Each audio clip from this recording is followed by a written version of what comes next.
This is Bill Ryan here from Project Camelot and Project Avalon, and it's 20th of February 2010, and it's my great privilege to be meeting again with Klaus Donner. And in this video presentation, it's going to be an interview of the difference, because I'm going to do very little talking indeed, maybe none at all, and Klaus is going to be doing an audio commentary on one of his extremely special, unusual and fascinating slideshows about the artifacts and the various phenomena that he has been researching, discovering, investigating personally all over the world, relating to what I think you could legitimately call the hidden history of the human race. Would you say that that's a good summary, Klaus? That's a very good summary, yes. So I'm going to step back here, and what follows now, just kick back and enjoy this slide presentation, and Klaus is going to take you through his own journey. You can accompany him on his own journey through his own discoveries, and take it away, Klaus. What are we looking at here? I can see an array of pyramids. What's the significance? The significance is that you can find pyramids all over the world, on each continent, and the question is when and who did build those pyramids, why many of those pyramids all over the world are looking very, very similar. Another question is, did there really exist a global civilization? And I think many of our researchers are really telling us that once upon a long time a global civilization existed. But how many thousands of years ago, we don't know. Most of the audience of Project Camelot may know about the story of one stone pyramid building found in 1984, 25 meters under the sea level in Japan, on the island of Yonaguni, which is the southeast Japanese island belonging to the Ryukyu island group. And there is still a struggling of some international archaeologists who are saying that these monuments were done by nature. But my friend Professor Masaaki Kimura did several years since then researches not only on this monument, but also he found several others close by. On the right side down you have a model, and one thing nature is definitely not doing on top of two platforms of this monument. There is one huge stone turtle and one huge stone bird like an eagle. Nature is doing many things, but not such a precise, perfect monument, and the question is, where are all the stones? If nature would have done it broken down, where are those stones? There are also streets, and there was also found a stone stadium like a Roman Colosseum with stone seat rows and stone stairs. Nature is great, is doing many, many great things, but not such perfect buildings. Here you have the huge stone turtle, and you can see also how small is a diver against this big monument. Here you have one street with stairs going up. Here again a very close-up picture just to recognize the size of this huge monument. Here you can see some world maps. On the top, on the right side, you can see the Piri Reis map, which was used already long time before Christopher Columbus came to America. And you can see how perfect this map was already in the beginning of the 16th century, showing part of Europe, of Spain, Portugal, part of Western Africa, and also part of South America. We do not know until now who was able to make such a perfect map already centuries ago, and on the rest of the Piri Reis map, which we do not show on this picture, you can also see the Antarctic without ice. In 1956, researchers found out that the Earth under the ice mass at the Antarctic is exactly like the Piri Reis map was showing. So this Piri Reis map should be at least older than 10 to 12,000 years. But the next question would be, who was able to make such a wonderful world map? On the left side, on top, you see Atlantis, done by Athanasius Walzemüller, and the map is the other way round. He did it the other way round, and you can see the continent between Europe, Africa, and also America. And you can see on the left side down different sides of a huge stone world map. This stone world map was found in 1984 while gold digging in Ecuador in an underground tunnel system with other 350 artifacts which do not really fit any known and existing South American pre-Columbian culture. On this stone map is a natural quartz line, a white one, and this is the front side of the world stone map, and you can see approximately in the Near East, close to Saudi Arabia, you can see an inlay as an eye.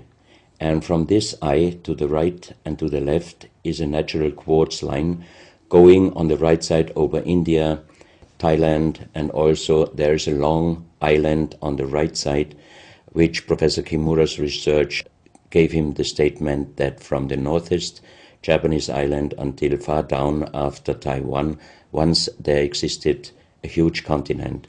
But then this world map must be older than at least 10 to 12,000 years. And here is the back side, and you can see on the right side coming the quartz line passing in the Atlantic, a continent, Atlantis, which in our days does not exist anymore. Then the white line is crossing part of South America, and here you have a close-up, and you can exactly see the Bay of Guayaquil, an inlay going up to north and a round inlay showing exactly the place where there were found those artifacts, and there is also the best quality water worldwide existing. One other very interesting artifact found on the same place in Ecuador is the so-called pyramid with the eye. The eye is an inlay, the stone is gray and white, and you have 13 steps, and it looks exactly like the pyramid with a shining eye on the $1. If you put this pyramid under black light, the eye is shining very strongly, and it looks really like an eye, but not real like a human eye. Here you have a close-up of the eye, and you can see the colors of the inlay. On the bottom of this pyramid, you have the inlay in little gold plates showing the Orion star constellation, and you have unknown writing. The translation of Professor Kurt Schildmann, who was the president of the German Linguistic Association, and he was perfect in more than 40 languages. He was able to translate this writing. He called it pre-Sanskrit because it is older than the oldest writing. And the translation of these 4 letters you can see here, his translation is "the Son of the Creator comes." As we found the same writing on stones in certain countries like Ecuador, Colombia, Illinois, United States, Clausel, France, Malta in the Mediterranean, Turkmenistan, Australia, and in southern Calabria, Italy, just a few years ago. Always there are stones and ceramics, terracotta, with the same writing. That means this writing existed once worldwide, and that means there must have been a global civilization older than Sanskrit, older than 6,000 years.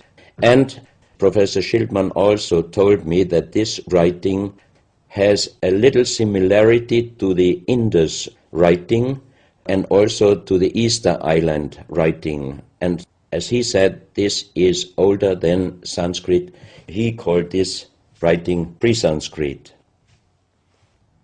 On this stone, you can see on the top the 2 eyes, and then you see the right hand holding the pyramid and putting the left hand on top of the pyramid. That means showing how to use this pyramid with the eye. On this stone you can see an encarving, sitting a man on a stone holding the pyramid exactly as it was shown on the artifact before. From his eyes are going rays out, and on the right side you see two bowed persons.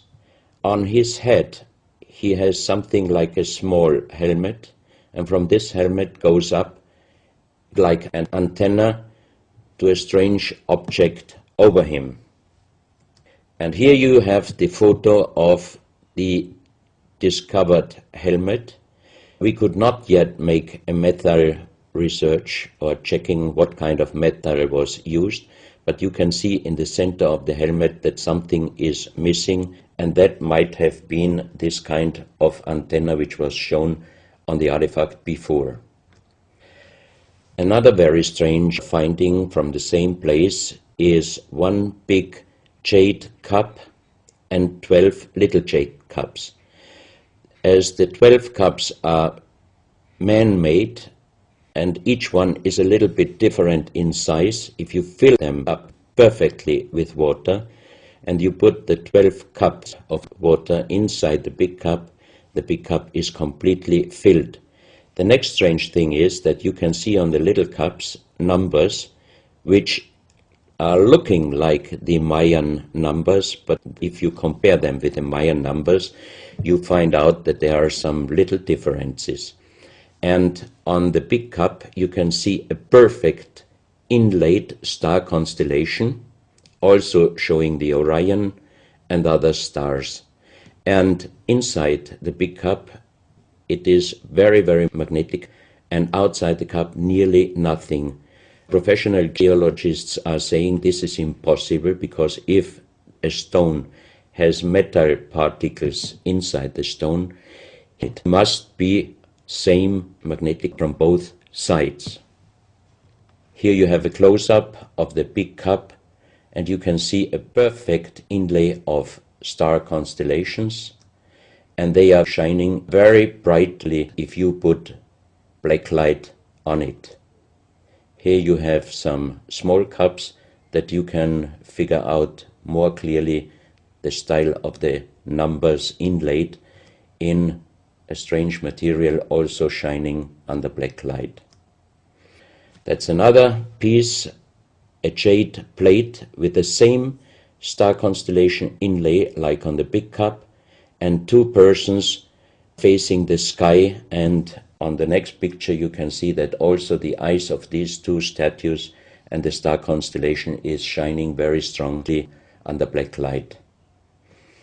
This was once a hard-formed brown stone, changing the color in the center of the stone into black, which usually in nature does not happen.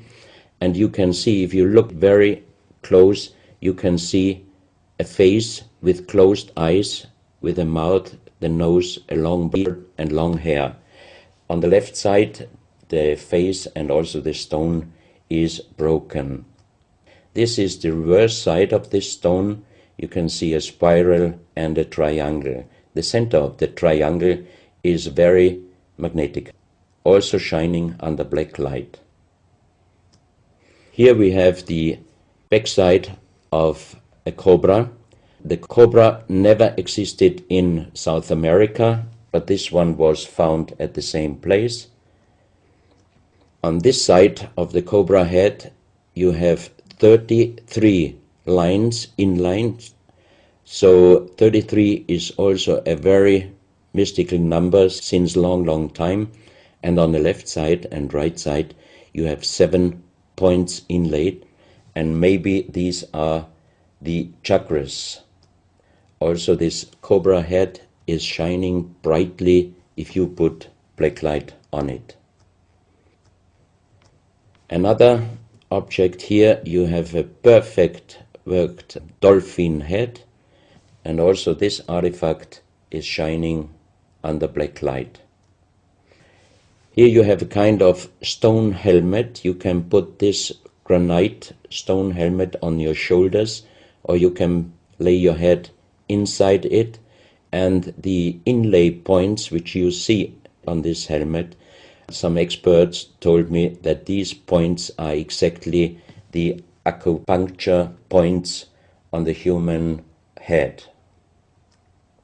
Here you can see how it might have been used, and a few months ago they found at the same place an unfinished stone helmet. So that means that also some of these artifacts were made directly in Ecuador, but many, many years ago.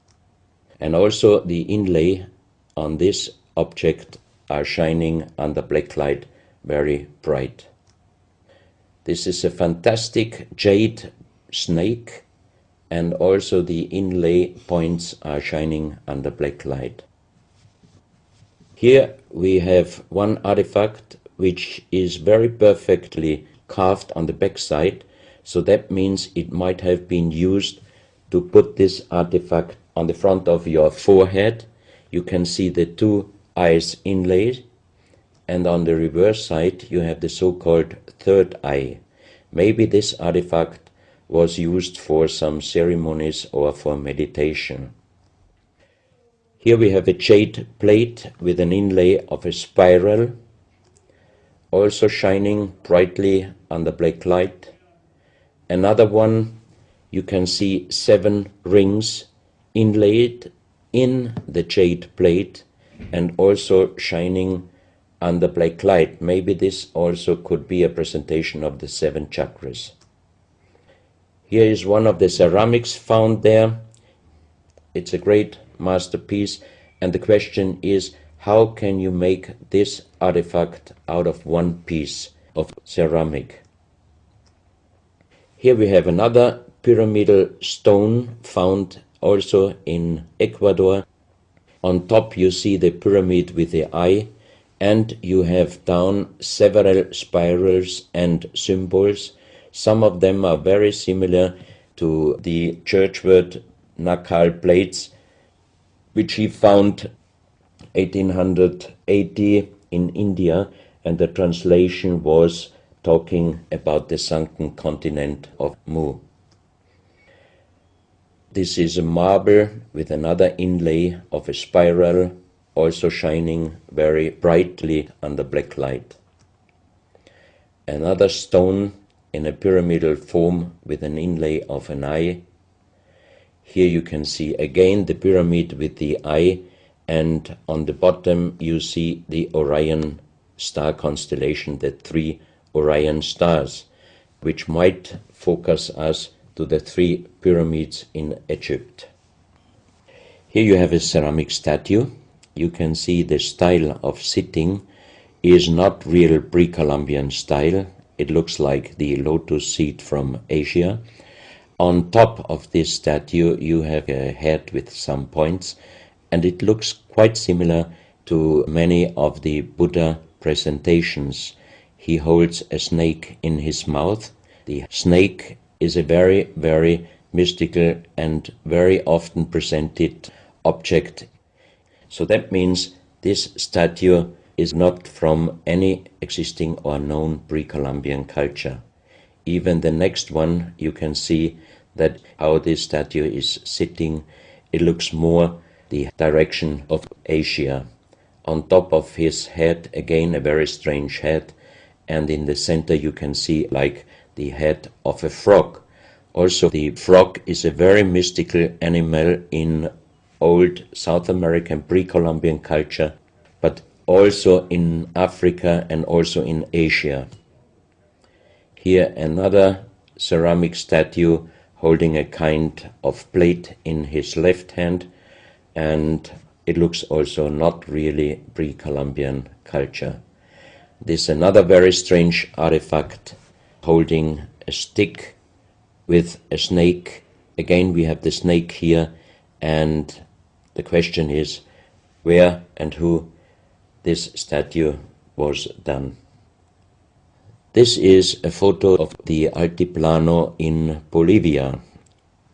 Archaeologists and researchers found out that at least before 4,000 years, there was happened a very big impact in Argentina, and the shock wave of this big impact destroyed many stone buildings in the Altiplano of Bolivia.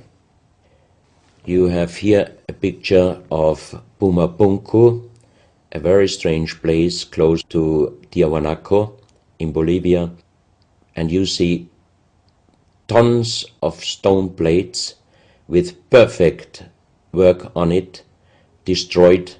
Maybe this was the reaction to the big impact in Argentina.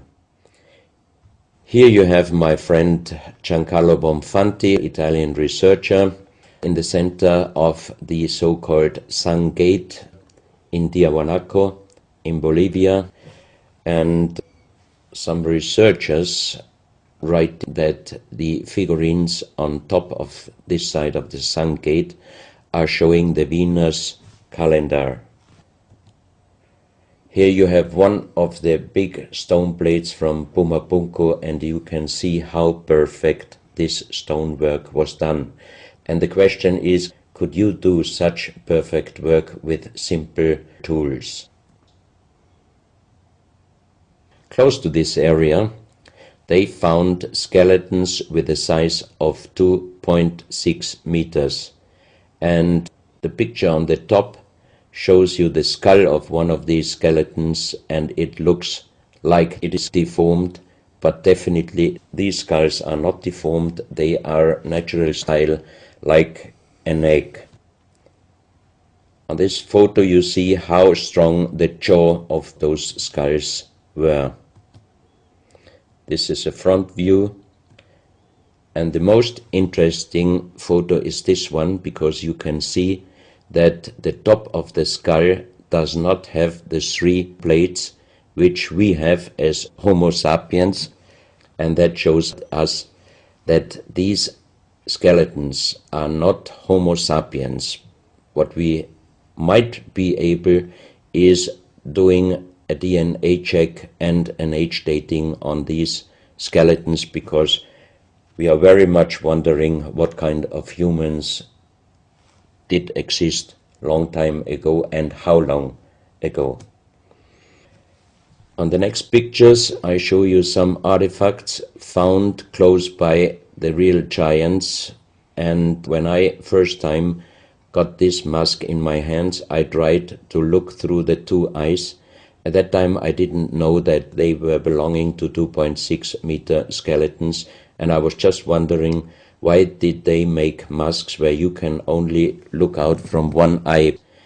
But after knowing that those people were over 2.5 meters, I could imagine that their skull was of course bigger than our skull, and that's why these masks were for us oversized. That's another mask from Bolivia, another one with very wonderful encarving, many spirals and many symbols, which we also found in many other cultures. This is a very heavy stone figurine, and again here you can see on the top the head of a snake going down on his backside. This is the reverse side. You can see again the snake. So that means the snake must have been a very, very important animal in the past of our history. Here you can see a stone flute. The strange thing is that the vibration of the sound of these stone flutes is exactly the same as our brain waves. So that means maybe those flutes were used for meditation or for healing purposes. And each two holes are connected perfectly with each other. That means you can make perfect holes into this very, very hard stone, but how you connect with simple tools the two holes on the bottom, this would be even in our days a very difficult work to do. Because it's in the shape of a U and it curves around inside the stone. That's right. And with simple tools you are definitely not able to do such a work. And even the holes are very precise. This is the form of a boat, and you have 3 flute pipes at the end. Here you can see how perfectly they were made. This is another flute, very small. You can use it only with very soft blowing, and the sound is like the sound of the dolphins. This is an artifact where we do not have any idea for what purpose it was used. Now we are in Colombia. On the next few photos I show you very strange artifacts from Colombia in South America. The most famous industrial designer and architect in Colombia, Professor Jaime Gutierrez, is collecting strange artifacts from his country already since centuries. His most important piece is the so-called genetic disc. Here you can see a disc made out of lyddite, a very hard stone. It's nearly the same hardness as granite, but the structure of lyddite is like leaves, so it would be quite impossible to make the same disc in our days out of the same material. The diameter of this disc, we call it the genetic disc, is about 27 centimeters. And on this disc you have several things presented which usually you can only see with a microscope. For example, on the left side, around 11 o'clock, you can see one egg, human egg, without, and another with spermia. On the right side, at approximately 1 o'clock, you can see some spermias, and then you have several very strange presentations which we could not explain. But here on the left side you have a microscopic photo from the inside of a lady done by a Swedish photographer, and you can see that the egg without and with spermia looks exactly like the presentation on this genetic disc. On the reverse side you have on top several presentations of fetus in different size, different age, ending up with looks like a little child. You see also at the end of the plate around 6 o'clock female and male, and also on the right side around 9 o'clock you can see the presentation of man, woman and child. But the strange thing is how they present those human-like heads. Here you can see a knife done by the same material, lyddite. On top of the knife, on the handle, you have mother's head, beyond you have the child's head, and the umbilical cord is going around the neck of the child. So that means this knife would have been used to cut the umbilical cord, saving the child's life.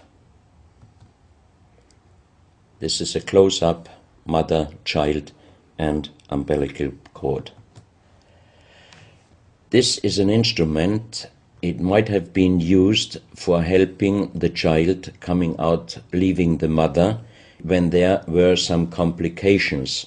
And it is also made out of the same material, lyddite. You have here the vagina and the child's head coming out. And on the reverse side, you can put only your thumb inside. That means you can only use this instrument with your fingers, meaning you cannot use power. So that means it might be safer helping the child leaving the mother than our instruments we are using in our days, because sometimes the modern instruments, while being used, can damage the child's head. This, we think, is a medical instrument. It is also lyddite, and it's a perfect form. Another one, and these are other ones, they are very much smaller than shown on this photo. And when we did material check in Vienna, the most expert worldwide checked those pieces. First of all, the material. Each one is done with lyddite, and the form itself, he checked them, and finally he said, I cannot tell you how they were done, who did they make, but the only thing I can definitely tell you, from the same material in our days, we cannot make the same instruments. So how old they are we do not know, but as they were found in Colombia and they do not fit any existing pre-Columbian culture, we must consider that those artifacts are at least older than 6,000 years. But we cannot explain what kind of technology they did use to be able to make such instruments and such tools made with lyddite. You can see each piece fits exactly every kind of hand, never mind how big the size of the hand was.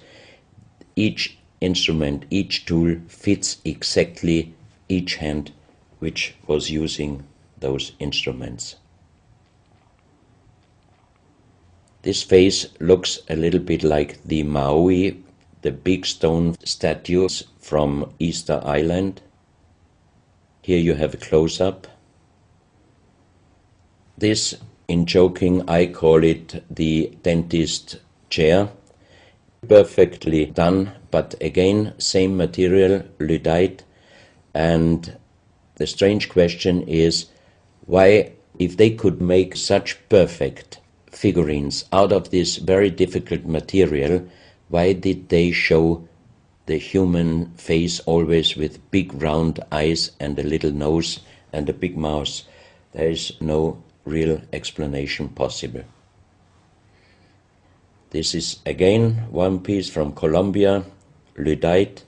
On the front side you see the mother holding the baby, and on the back side you see the man with armors, most probably for hunting.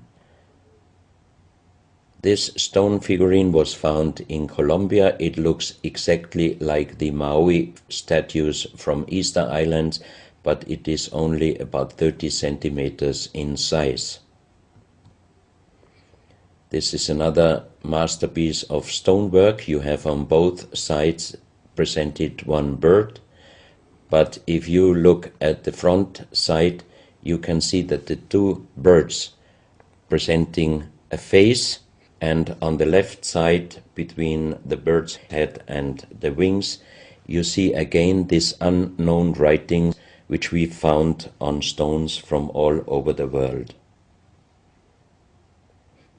This is the mother holding a child, very strange face, and it's a kind of jade material. This is another stone from Colombia showing an armadillo. On top of the armadillo you can see a strange face with long ear and two horns on top.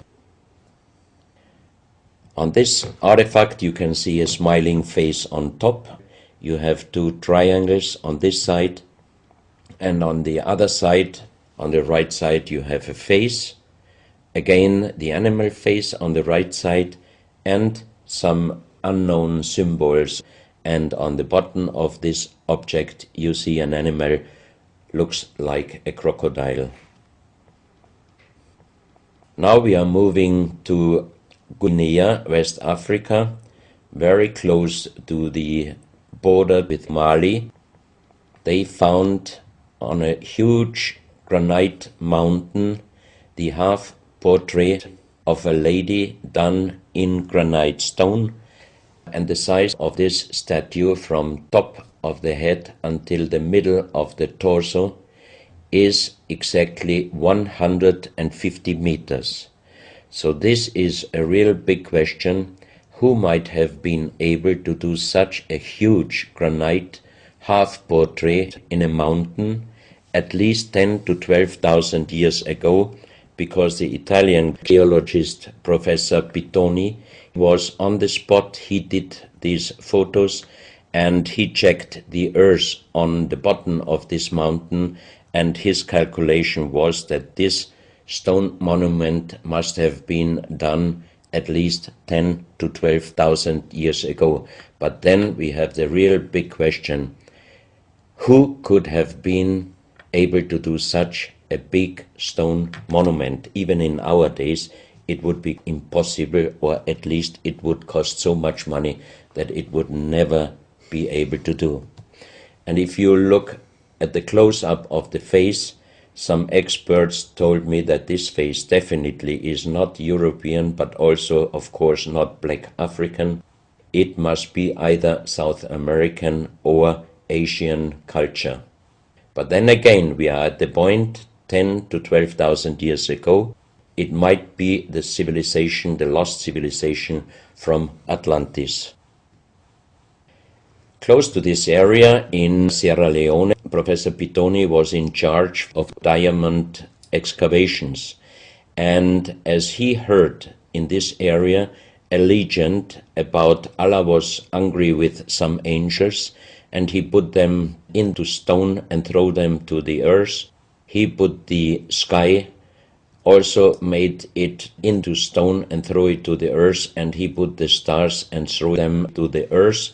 The legend says that the sky, you can see on this stone, they call them sky stones, sky blue stones found in this area under the earth. And we did research in Vienna. This is definitely artificial stone. It's not a natural stone, and all the material could be found, but the only thing they could not inform us is what kind of color did they use to get this real sky blue color.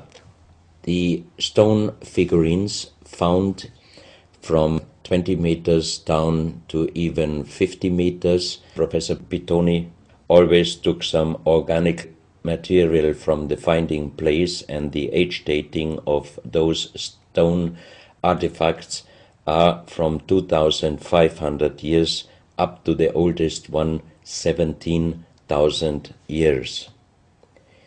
Here you have a granite stone, so-called nomoli, stone nomoli, with very nice encarving.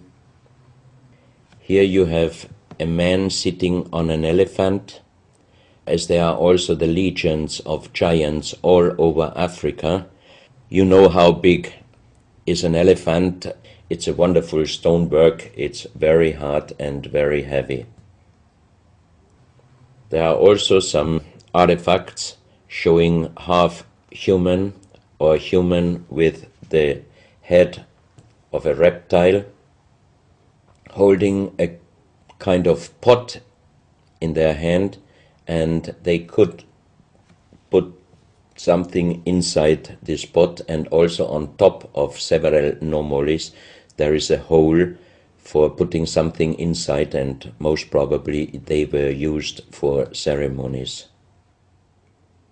Here you have a kind of animal. It looks like a dinosaur, and when Professor Pittoni found this statue, it was making a strange noise. So he opened the statue, and they found inside the small black ball you can see on the bottom of the statue, and this was iron material. When we did the research on this artifact, and especially on this metal ball, next morning the professor called me and told me that somebody must have done a bad joke to me. I asked why, because the result of the research was this metal material is chrome steel, and chrome steel was found first time at the beginning of the 20th century in Austria. That means it was impossible inside a statue with the age of approximately 17,000 years. But when I called immediately Professor Pittoni, he was laughing and he said, I'm a geologist. If a statue is making a strange sound, I do not open it just right away, but I did several X-rays, and you can see here on the right picture one of the X-ray photos, and you see that inside the closed statue already the round ball, the chrome steel ball, was existing. On this X-ray photo you can see exactly, and also Professor Pitoni saw that this statue in former days already was opened but perfectly closed again, and he called a specialist who opened it exactly concerning this photo, the small stone ball which was closing the hole inside, and you can see that the metal ball was already existing. Some of you might have watched several pictures, photos on the internet of giant skeletons found in desert, in India, in China and other places. Most of those photos were competition photos to present Photoshop. Perfectly done. I also was quite impressed when I received first time one of those photos, but these photos I'm showing you now, they are definitely not coming out from a Photoshop competition. These photos are real skulls and skeletons. This skull was found in a tunnel system underground in Colombia. The skull is dated up to 11,000 years. The skull is bigger than normal skull, and the front teeth of the jaw are lined up in a different way than our teeth. Something that occurs to me here is that there's a very strong, pronounced jaw. It's a very prominent jawline, very prominent chin.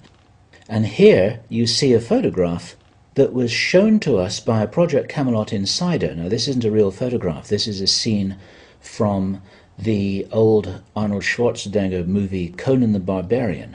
And what you're seeing here is a special effect on the actor James Earl Jones. The critical thing here is the shape of the jawline. Our witness, who had spent time with the Anunnaki in real time, in the present day, said that one of the things that characterizes them, besides their size, which he says was 8 or 9 feet tall, he said they're very large and they're very strong and they look larger than that. But that's round about their height, which matches exactly the 2.6 meters that Klaus has been talking about. He said this is a very prominent, strong jawline, and this is what strikes me about these skeletons, these skulls here that we're looking at right now. Didn't know. No, you need to know this. Back to Klaus. So once again, here you have a very old photo done in a museum in La Valletta in Malta, and it shows several long skulls, and the explanation is deformed skulls, but they are very long, going to the back. This is one of several very, very strange skulls. They are presented in a small museum in Ica in Peru. Ica is located close to the famous Nazca lines, and the museum is called Museo Maria Reiche, the German lady who was researching her whole life about the Nazca lines. And in this museum you can see the most strange skulls I ever saw, all found in this area close to the Nazca lines. So the question is, what kind of humans were living there, and how did they get those skull forms? And especially this one, definitely several doctors and experts told me it would not be possible to create such a kind of deformation, because through deformation you do not get the double bone material on the skull, and on this skull even you have particles of the skin and hairs, and I think it would not be difficult to do a age dating and especially a DNA analysis of this skull. On this picture, I show you some legendary skeleton forms of giants. In the year of 1964, in the south of Ecuador, in the province Loja, there broke down a part of a mountain platform, and Father Carlos Vaca, who was working as a priest in hospitals, he was called to this place and he found the broken bones of a giant. Good. Well, Klaus, I asked you if you would take us on a journey, and for the last nearly an hour, I think it is, you've taken us on a fascinating journey not only around the world, but through time, back as long ago as 17,000 years. And it's a real reminder of how little we know about what our history really is. These are important pieces of an important puzzle, and you're doing an enormous amount to raise people's awareness of what it is that we're not shown in many museums, what it is that we don't read in anthropological textbooks, and what it is that many university professors still refuse to recognize. And thank you so much for your part in helping to raise our own understanding of our history on planet Earth. Klaus, thank you.